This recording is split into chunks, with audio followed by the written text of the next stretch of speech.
Well, Rodger Shanahan is a researcher at the Lowy Institute for International Policy in Australia. He joins us now live from Sydney. Hi, Rodger. Many had pointed the finger squarely at Daesh. It bore the hallmarks, and now Daesh has claimed responsibility. But is it that straightforward to you? Well, it certainly fits in with the method of operation that Islamic State has shown previously. It's a soft target. It's a tourist target in Turkey. Islamic State wants the publicity that these kind of high publicity attacks gives it, and at the same time, it also deals a disproportionate impact on the Turkish economy because it continues to raise questions in people's minds as to whether Turkey is a safe tourist destination. That hurts the Turkish economy.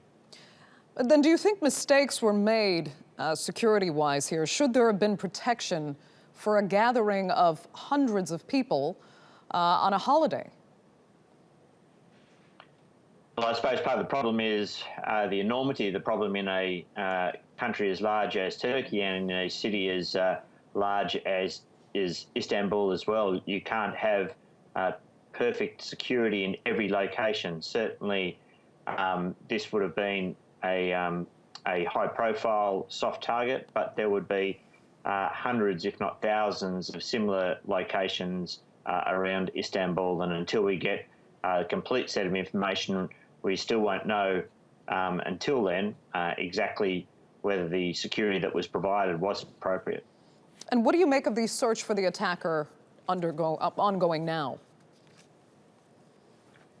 Well, it's going to be very difficult. The first question that security authorities are going to have to come to terms with is his identity. There's some information that appears to be coming out on open source as to his nationality, but security authorities will also have to work out whether he is part of a network, and if he's part of a network, it's easier for them to facilitate his exit out of Istanbul and potentially out of the country. If he's a lone attacker, then the odds start to weigh in favour of the security agencies because it'll be harder for him to go around unnoticed. Then what...